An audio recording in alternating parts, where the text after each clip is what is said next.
Sabemos lo que te hace reír. Hemos sido cómplices. Sabemos cuando tienes prisa. Y hemos visto todas tus travesuras. Conocemos tus secretos porque siempre hemos sido parte de ellos. Calzado Rómulo, más de 3 décadas ofreciendo el verdadero bienestar para sus pies. En la vida conocí. Soy Patricia Molina, concejal de Cali. Con Jaime Perea luchamos porque la vivienda, la salud, la educación son derechos. Nos opusimos a los injustos cobros de predial y valorización. El Hospital Departamental, Univalle y en Cali son nuestros. Apóyanos con tu voto este 25 de octubre. Marcando Patricia Molina al Consejo, Polo 1 y Jaime Perea a la Asamblea, Polo 57. Para seguir defendiendo tus derechos, porque la cosa está berraca.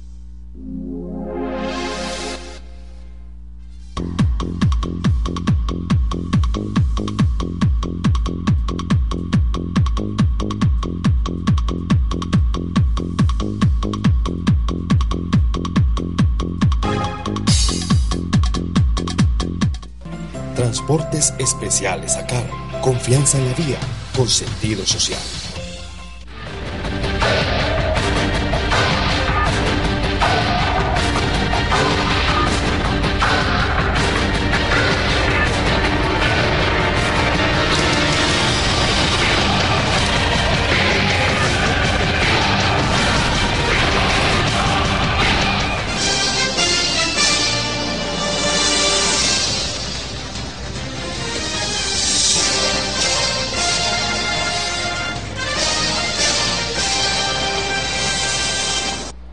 Amables televidentes, los saluda José Alberto Tejada Echeverri, presentándoles el programa institucional del Canal 2, informativo Nuestra Gente.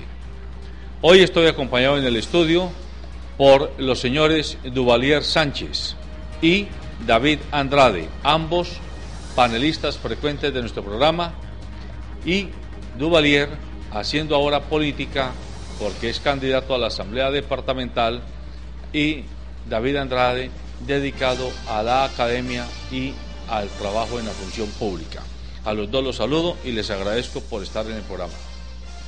Gracias, José Alberto, gracias a todos los que nos ven hasta ahora. David, buenos días.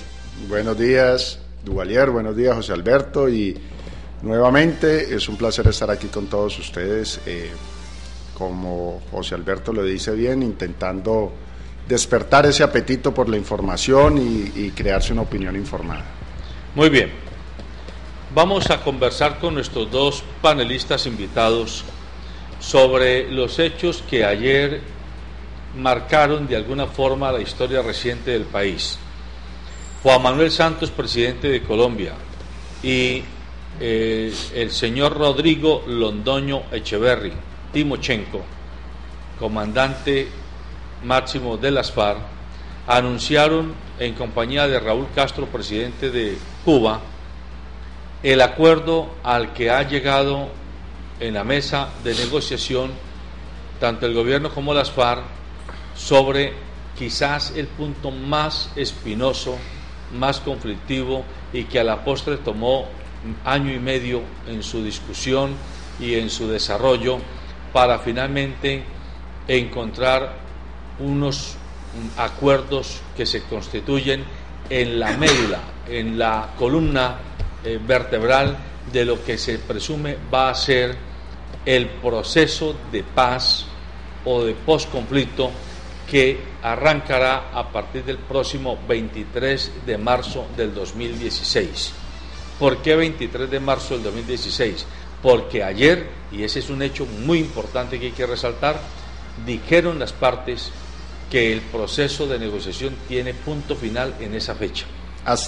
Puede ser antes. Exactamente, tiene punto final hasta esa fecha. Es decir, se han dado ese plazo de 6 meses adicionales, lo que ya le pone un límite en el tiempo a este proceso de negociación que tantas personas han manifestado preocupación, porque se decía que al paso que íbamos podíamos seguir hablando 1, 2, 3, 5, 10 años más y las cosas sin concretarse. Pues ahora ya sabemos que hasta el 23 de marzo como máximo tendremos el proceso formal de negociación suscrito por las partes. Pero en segundo lugar, se hablan de algunos puntos cruciales. El acuerdo de 9 puntos, que es el que ayer se anunció por parte de las dos mesas o grupos de negociación o partes de negociación, está girando en torno a qué va a pasar con los guerrilleros desde el punto de vista de su reintegración a la sociedad, desde el punto de vista de su sometimiento a la justicia y desde el punto de vista de su responsabilidad en lo que llamaríamos la restitución a las víctimas. Es decir, es un acuerdo que marca si los guerrilleros, los rasos y los comandantes van a pagar o no a pagar cárcel, si la van a pagar, en qué condiciones la van a pagar, si van a estar vinculados a programas especiales de restricción de la libertad, van a definirse la conexidad de los delitos que quedarían amparados en esas medidas alternativas de justicia condenatoria, en este caso a los guerrilleros, y muy importante, se pone sobre la mesa la participación política de las FARC en adelante.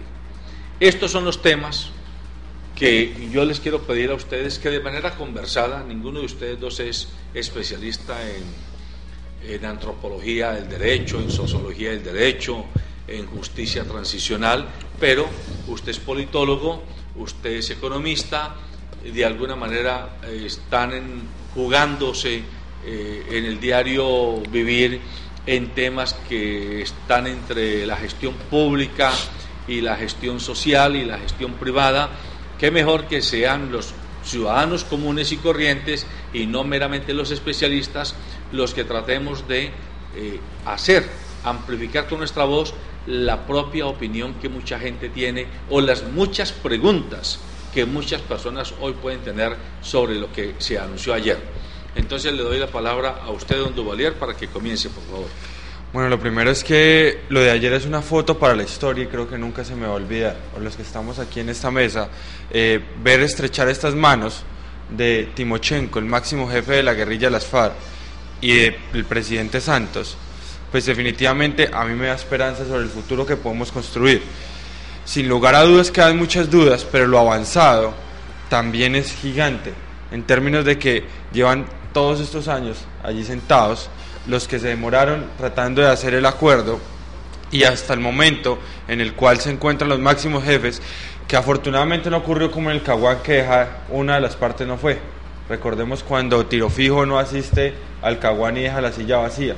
Creo que ayer ver esto definitivamente es un paso muy importante en la historia de este país y en el camino que debemos ir construyendo paso a paso hacia tener otro país, un país en el cual pues la violencia cada vez se aleje más de los escenarios de los jóvenes, de los escenarios rurales, cada vez las víctimas pues sean menos y las que hoy son víctimas pues sean reparadas, y este país al fin encuentre un procomún, algo que nos una y podamos todos salir adelante y resolvamos los conflictos además en democracia, y los conflictos los podamos resolver en la política, porque para eso es.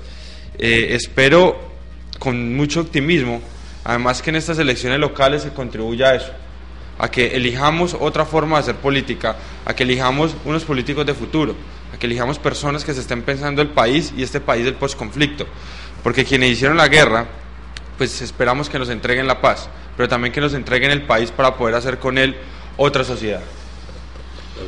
Bueno, yo quisiera verlo desde el contexto internacional y ver cómo La Habana, no creo que por coincidencia se haya convertido en el escenario de tantas noticias de carácter internacional que definen un poco una reorganización, una reorientación, digamos, de las relaciones internacionales. La visita del Papa Francisco a La Habana, con posterioridad a seguir hacia Estados Unidos, un discurso ayer en el Congreso de Estados Unidos bastante importante también, un restablecimiento de las relaciones entre Cuba y los Estados Unidos, y hoy Cuba Ayer Cuba, pues, digamos, promotora o sede de este encuentro entre el presidente Santos y el líder de las FARC, con presencia de Chile, con presencia de Venezuela, con presencia de Chile, con presencia de algunos órganos internacionales. A mí me parece que, digamos, eso es un mensaje claro de que el mundo debe avanzar hacia terminar estos tipos de conflictos, de entender que la guerra, no solamente sabemos que la historia nos ha confirmado finalmente que la guerra más ha sido por intereses económicos, que las guerras, digamos, financian industrias y más que verdaderas confrontaciones entre pueblos o entre personas, sino que más con un interés económico, deben terminar, deben cesar, y deben esas diferencias, esos intereses económicos, esas cosas deben transarse de manera mucho más justa, sin que se corra la sangre de los ciudadanos y de tantas personas que simplemente son idiotas útiles de esos procesos. Entonces yo, de este proceso, ya internamente veo que era necesario renacer la esperanza, ya había poca credibilidad, no se veía un horizonte, y como tú lo dices, José Alberto, aquellos que reclamábamos que no debería haber impunidad total, sino que debería haber penas, ahí se hablan de unas penas, hay quienes están interpretando que esas penas no se van a cumplir, pero yo escuché, si mal no estoy, que mínimo 5 años para delitos atroces, o sea que 5 años eso es poco, pero bueno, al menos van a pagar 5 años y tenemos que tragarnos ese sapo. Un tiempo también, aquellos que estábamos diciendo esta vaina no puede seguir así por así, ya hay un tiempo, que espero que sea menos. Timochenko estaba diciendo que su orden al equipo negociador es que ojalá sea antes de los 6 meses, que eso también es bien positivo, ojalá sea antes, aunque en tipos de negociación esos límites sirven para apresurar decisiones o poder presionar decisiones, pero bueno, creo que la ciudadanía en general, en cuanto a tiempo, ya ve que hay una esperanza, ya está pendiente de algo real en un momento real, y se debe revivir la esperanza de que verdaderamente lleguemos a un acuerdo y que algunos actores armados y violentos dejen las armas. Yo voy a intentar imaginarme algunas de las preguntas que muchas personas, jóvenes, adultas, pueden estar haciéndose hoy sobre, bueno, ¿y ahora qué sigue? ¿Qué es lo que significa todo este anuncio y toda esta gran prensa que ha recibido esta novela de la negociación con las FARC en el día de ayer? Una primera pregunta que puede estar fluyendo para la gente, no necesariamente porque sea enemiga de la paz o porque sea amiga de la guerrilla, es, bueno, pero entonces esto significa que esos 15.000 o 10.000 guerrilleros van a quedar libres por ahí. Mañana los voy a ver de vecinos en mi cuadra, los voy a ver trabajando conmigo en la empresa, montando un almacén al lado del almacén mío, pues ojalá, estudiando en la misma escuela o en el mismo colegio, en la misma universidad o instituto donde estoy yo. Esa es una pregunta que la gente puede estarse haciendo. Y la otra pregunta que se puede estar haciendo es, y entonces todas las personas que han cometido esas masacres y todo ese tipo de delitos graves van a quedar con penas de entre 5 y 8 años, pero como se habla de que no necesariamente será cárcel, sino penas restrictivas de la libertad, que se podrán cumplir mediante actividades o acciones alternas a la cárcel, al encierro como tal. Por ejemplo, esta mañana el alcalde Rodrigo Guerrero emitía una opinión en un noticiero local, y él decía que él consideraba que los guerrilleros, creo que se refería a los guerrilleros de base, podrían vincularse a programas como los de Valle en Paz. Valle en Paz es una ONG vallecaucana que él fundó y que trabaja con campesinos del norte del Cauca, del sur del valle y también ahora del norte del valle, y les ha ayudado mucho a que mejoren la productividad de sus fincas, pero también a que mejoren el precio con el que están comercializando al comprador final, que son los almacenes de cadena, especialmente, y a los consumidores institucionales. Y él decía que él veía que una fórmula como integrarlos a ese tipo de actividades en las fincas, para que se vuelvan agricultores, para que aprendan de poscosecha, sería una fórmula para resocializarlos e integrarlos dentro del proceso de cumplimiento de la paz. ¿Ustedes cómo ven eso? Ese es un punto supremamente importante. ¿Por qué? Hay más o menos entre 8.000 y 9.000 hombres que se van a desmovilizar de las FARC. Eso es lo que les queda. Ahora, ¿qué va a ocurrir con esos 7.000, 8.000 hombres? Esa es la gran pregunta. A mí siempre me ha preocupado el tema de el poder que ejerce las FARC en las zonas de producción de coca, por ejemplo. Allí normalmente no había Estado, y entonces la regulación, el control del territorio lo hacían los hombres de las FARC.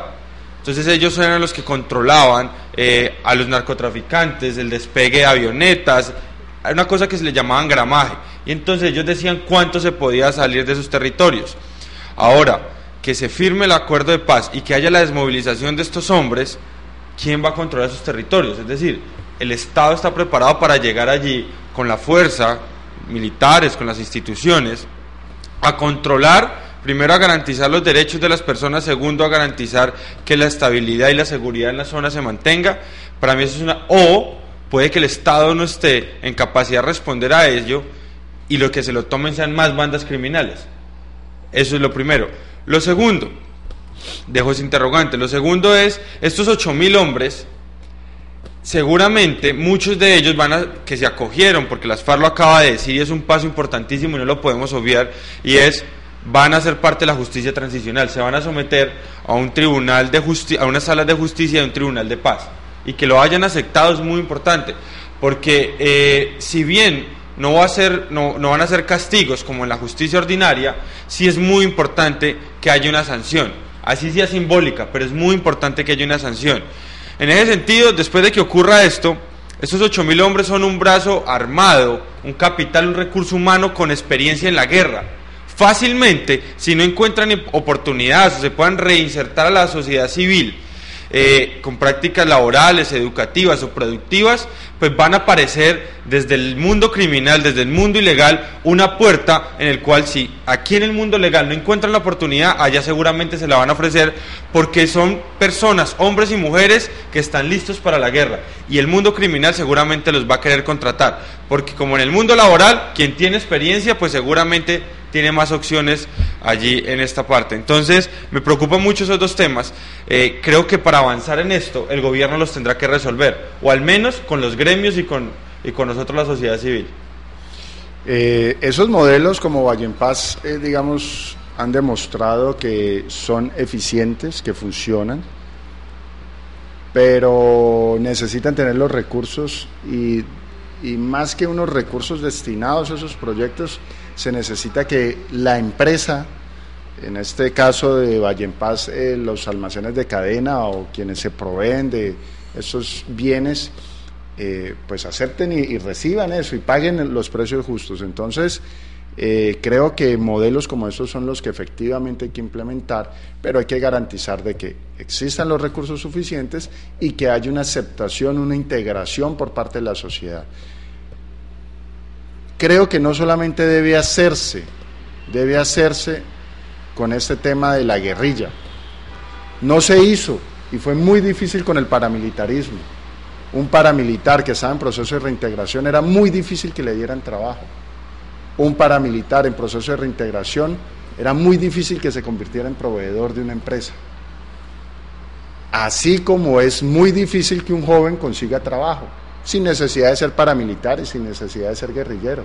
Quizás es más difícil al joven que ni es guerrillero, ni es paramilitar, ni es pandillero, llegar a una empresa a ofrecer su servicio y recibirlo. Quizás es más fácil que por ser delincuente alguien intente camuflar o alguna cosa así, decirle, ve, ayúdale a este muchacho, o aquí hay unos recursos del Estado, porque nuestras políticas se han orientado a eso.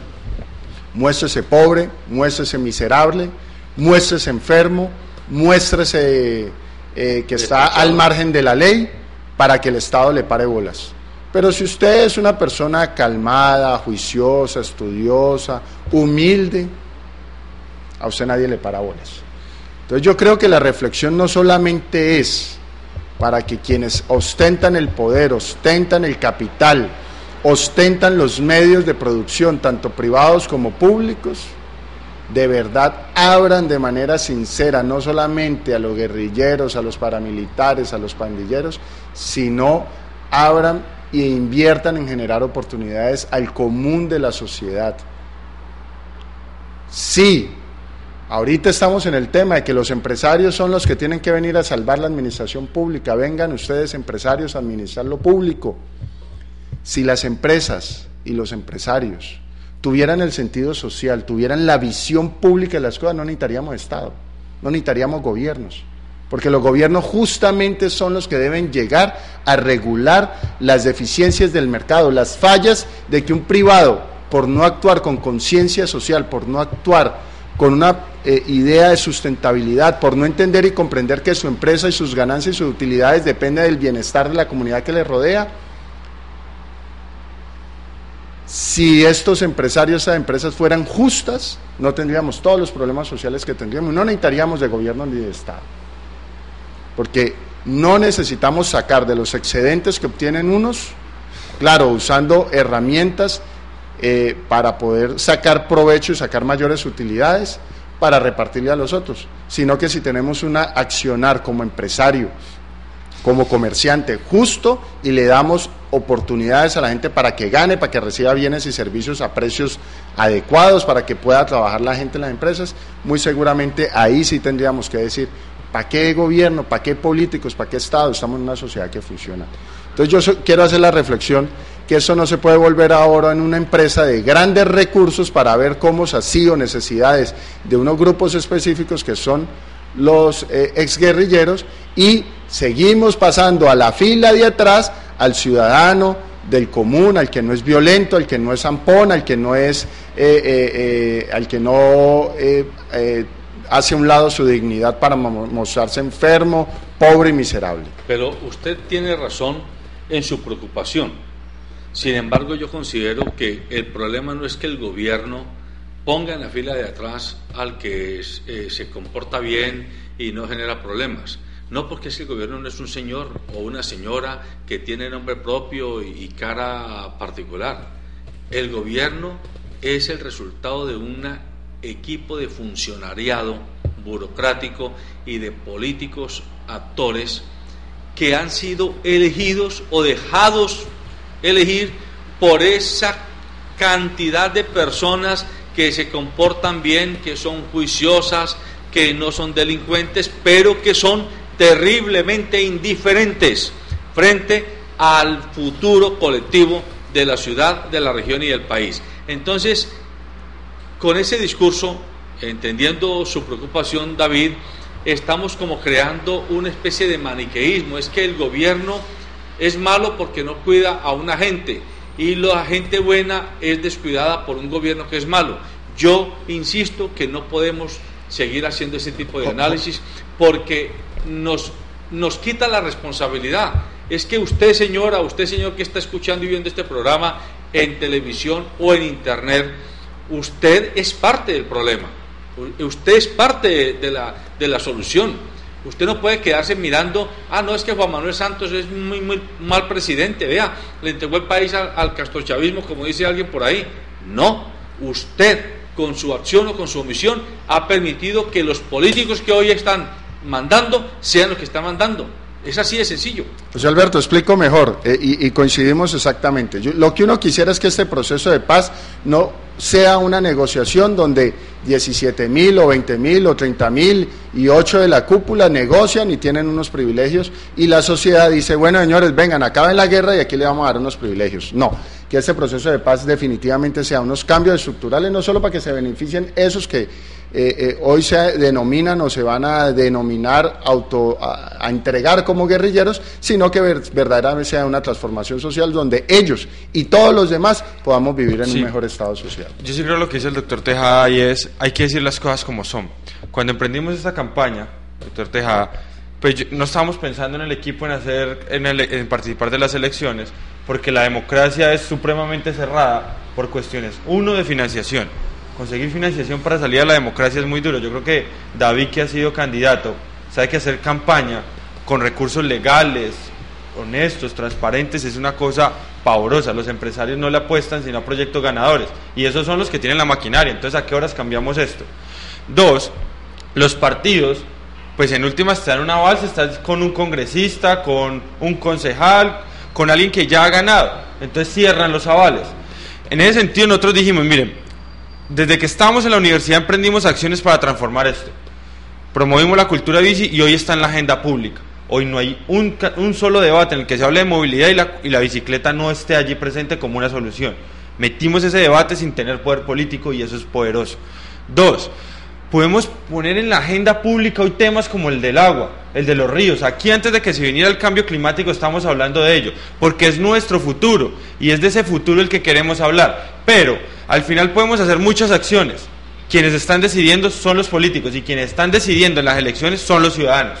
Entonces, por eso creamos esta campaña en la que yo voy a la asamblea, cabezando la lista del Partido Verde, por una razón fundamental que ayer con lo que se hizo, pues nos da la esperanza y nos dice estamos en lo correcto, y es, si a las FARC les quitamos las armas, pues a los políticos tradicionales y corruptos, porque no todos los tradicionales son corruptos, hay que quitarles el poder, porque si no, este país sin FARC y con los corruptos gobernando seguramente va a ser inviable de nuevo, y lo que se va a reproducir es la misma desigualdad social, la misma violencia como salida para los jóvenes, los mismos niveles de educación que tenemos en la educación pública, y al final va a ser un país en caos, en el cual nosotros no vamos a poder avanzar y dar pasos hacia adelante después de haber firmado lo que se firmó allá y la esperanza que tenemos de futuro. Por eso, a las FARC se les quitan las armas, pero a los políticos corruptos hay que quitarles el poder, sin lugar a duda. Haciendo una metáfora quizás medio rebuscada, el país hoy podríamos decir que está como la persona que está en la ribera de un río que es corrientoso y que sabe o que no sabe nadar o que nada muy poquito, pero tiene el dilema: atrás vienen unas fieras, detrás a atacarlo, y tiene el río para pasarse al otro lado, pero ese río es tormentoso, es decir, al pasar puede terminar ahogándose. ¿Qué hace esa persona? ¿Se queda en la ribera esperando que lleguen las fieras, a arrodillarse para que lo coman, para que lo maten, o para pedirles perdón a ver si de pronto tienen clemencia, o se arriesga y se tira con algún tipo de bejuco o de... Hay que arriesgarse. De canoa, así sea mal hecha, para tratar de salvarse? Ese es el país que tenemos hoy. Total. La guerrilla, igual que la delincuencia, igual que la corrupción, son esas fieras que están detrás, que vienen a comernos, a acabarnos el futuro, y ya no tanto el futuro suyo y mío, el futuro de los más pequeños, el futuro de los no nacidos, pero que van a ser colombianos y colombianas, y que seguramente hay muchas mujeres hoy embarazadas que ahí tienen a colombianitos y a colombianitas en sus vientres. Es por ellos que tenemos que pensar, es a ellos a los que tenemos que tratar de salvarlos pasando el río, arriesgándonos a pasar el río. Esa es como la invitación que hacemos desde este programa y desde este canal. Pero yo les quiero pedir que hablemos de otra faceta de esta negociación que toma cada vez más fuerza: la participación política de las FARC. Es un tema que a mucha gente le preocupa. Yo he oído a mucho empresario y a mucho académico y a mucha gente tranquila, que no tiene poder, que dice, no, es imposible pensar que Timochenko, Iván Márquez, Catatumbo vayan a estar mañana en el Congreso, o vayan a estar de alcaldes, o vayan a estar de gobernadores, o de concejales, o de diputados, o hasta de ministros en un futuro. Y he oído decir que en los próximos 6 u 8 años las FARC vienen por presidente, y que entonces se van a apoderar del país, y que esto se va a ver un castrochavismo total. ¿Ustedes qué sentir tienen? ¿Qué planteamiento tienen frente a esas hipótesis, unas muy alarmantes y otras no tan alarmantes? Pues sencillo, es decir, se viene la democracia. Creo que si vamos a avanzar, pues tenemos que avanzar en democracia, y ese es el escenario para construir una sociedad justa, equitativa y con grandes niveles de equidad. Entonces, en democracia el ciudadano elige, y si las FARC van a participar en política, pues que se tomen el poder con propuestas, que se tomen el poder con acciones, con propuestas, con ideas, con campañas en las cuales pues los ciudadanos elijan. Y si los ciudadanos les van a cobrar en democracia 60 años de guerra, de crímenes, de violencia, de genocidios, de violaciones, de llevar niños a la guerra, pues se los van a cobrar electoralmente y no van a poder hacerse con el poder. Pero esos pasos sí lo tenemos que dar sin lugar a dudas. Y esto no es con miedos, toca arriesgar, porque si no, entonces ¿en qué momento pues íbamos a lograr avanzar hacia la paz? Porque si no es sencillo, ellos se quedan echando plomo en la selva y se toman pueblos y desplazan gente, y así nunca se toman el poder. La guerra de guerrillas nunca se ha acabado por la vía militar, porque ataco y me escondo. Entonces, en ese sentido, pues los empresarios que les preocupe el tema tienen que entender que este país va hacia adelante, y para ir hacia adelante tiene que fortalecer una democracia incipiente como la que tenemos acá. Y en esa democracia, el ciudadano, así como se equivoca eligiendo corruptos, candidatos apoyados por mafiosos, y que los empresarios no dicen nada, pues te tienen que acomodar o ajustar o aceptar una realidad, que es que los desmovilizados de las FARC, los líderes de las FARC, vengan a la democracia y que los ciudadanos libremente elijan. Yo creo que ahí tenemos que ser conscientes de eso, y tenemos que todos que aceptar esa posibilidad, además que va a ser una realidad para este país. ¿Quién iba a pensar que pudiese haber algún colombiano que hoy en día le estuviera dando la razón a Nicolás Maduro por tumbar las casas de los colombianos en la frontera y mandarlos con sus chiritos al hombro hacia Colombia? Pero ahí los hay, y no son tan pocos. Me extraña mucho que ni siquiera se despierte un sentido de nacionalismo, de patriotismo como eso. Entonces, muy seguramente cuando la guerrilla sea un proyecto político, tenga un proyecto político, tendrá simpatizantes, tendrá quienes de verdad por convicción, otros por desinformación, otros quién sabe por qué medios estarán simpatizando. A mí lo que me preocupa, y tiene que estar acompañado después de ese proceso de paz, y nuevamente insisto que el proceso de paz no puede ser una negociación entre dos bandos que buscan ponerse de acuerdo en algunos temas o algunos intereses, sino que este proceso de paz tiene que ser la paz de los colombianos, y tiene que ser una paz que, a pesar de que yo no tenga unas armas, o a pesar de que yo no sea el Estado que da la pelea y da la guerra, o que yo sea el guerrillero que estoy haciendo actividades fuera de la ley, debo sentir que esta paz definitivamente me contribuye a mí a una mejor calidad de vida. Y en eso creo que es inminente y es urgente que la política sea efectivamente, la democracia se profundice. A mí lo que me preocupa es que las FARC, una vez convertido proyecto político, siga utilizando poder militar, siga utilizando poder de forzar a los individuos, a las personas, del poder que puede tener en territorio, si los conserva, si los va a conservar dentro de las negociaciones que se tengan, para no profundizar la democracia, sino utilizar esa precaria democracia de baja participación, donde se necesitan pocos votos, utilizar recursos provenientes del Estado, provenientes de actividades ilícitas, armas y poder militar o cualquier tipo de influencia no democrática para hacerse llegar a las curules. Ideal en ese mundo democrático, como Duvalier lo plantea, en que salga la guerrilla, plantee propuestas y obtenga los votos que obtenga. Pensaría uno que nadie debería votar por estas personas, pero ya lo decía, hay colombianos que celebran las decisiones que está tomando Maduro, de todo se ve en la viña del Señor, pero ojalá fuera un ejercicio democrático. Para que las FARC sea movimiento político, proyecto político, que se deba someter al escrutinio público, también tenemos que pensar en una profundización de la democracia para que verdaderamente sea una elección, que los ciudadanos participen por esos proyectos políticos y no simplemente siga siendo lo que es hoy, un mercado clientelar donde utilizan dinero, armas y poder para hacerse elegir en los cargos públicos. Si me permite, David, No es que hoy esté empeñado en estar en contradicción con usted. No, pues de eso se trata. Me preocupa de nuevo que usted dice, es que hay colombianos que están apoyando a Maduro e infiere que si apoyan a Maduro seguramente que van a ser los que apoyen a los miembros de las FARC que se lancen a la política. Mejor dicho, usted los mete a todos en la misma bolsa y casi que está censurando de entrada que hayan colombianos que decidan votar por algunos representantes de lo que hoy es guerrilla cuando se vuelvan un partido político legal.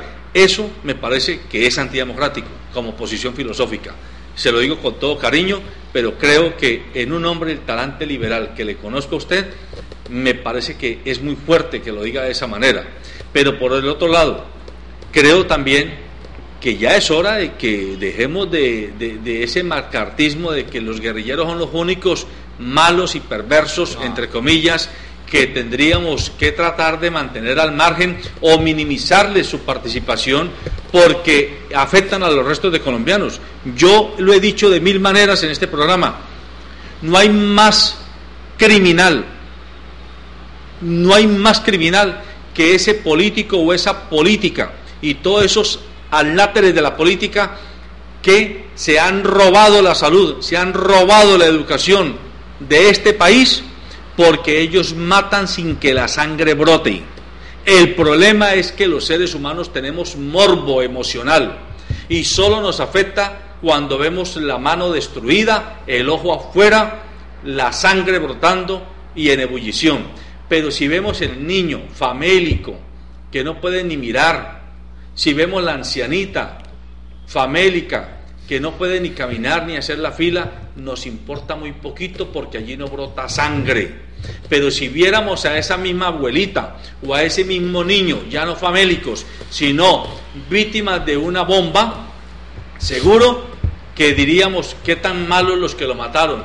Y no decimos lo mismo de todos esos sinvergüenzas políticos, funcionarios públicos y contratistas del Estado. Porque es que no solamente son los políticos, son todos aquellos que se prestan para todas esas vergajadas como las que hoy, por ejemplo, vive el Hospital Universitario del Valle. El Hospital Universitario del Valle no está quebrado porque Dios es muy malo.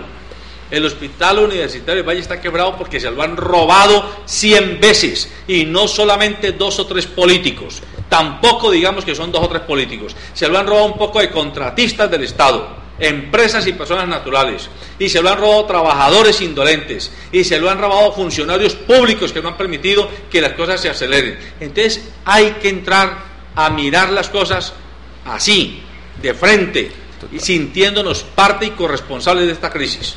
Yo insisto en la tesis y es, le quitamos las armas a las FARC y hay que quitarles el poder a los corruptos, a esos políticos, incluso ciudadanos y empresas corruptas que también tienen poder. Claro. Porque con esa contratación después financian campaña y empatan la vaina. Es que el político no está suelto. Entonces, pero él nos da la razón en algo y fue el análisis que hicimos para esta campaña de la Asamblea, y es, la realidad actual, pues la manejan unos infelices, le llamamos el gobierno a los infelices. Lo único que se dedican a hacer es utilizar la actividad política y primar después de ganar el poder, el bien particular sobre el interés general. Usted no les escucha cuando van a una discusión, y esto acá lo mismo lo dijo el secretario, el director, aquí hay Secretaría de Hacienda, Dirección de Hacienda. Dirección de Hacienda. Andrés Uribe. Sí, acá lo dijo. Municipal. Cuando iba, no, el departamental. Secretaría. Sí. Secretaría.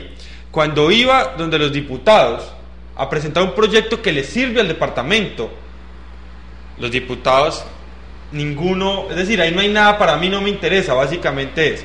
En esa lógica perversa, ¿en qué momento avanzamos? Si es que cuando lo que interesa es, en el gobierno de los infelices, que me vaya bien a mí, así le vaya mal al departamento. Que me vaya bien a mí como ciudadano, perdón, así le vaya mal a la ciudad. Esa lógica no nos lleva a ningún lado. Entonces por eso nosotros dijimos, vamos a hacer una cosa, y es arriesgar una propuesta que sea correcta, seria, bien estudiada, y propusimos la política de la felicidad, en el cual lo único que nos interesa es que las acciones de ciudadanos y de gobierno estén dirigidas al bien común, al bienestar de todos.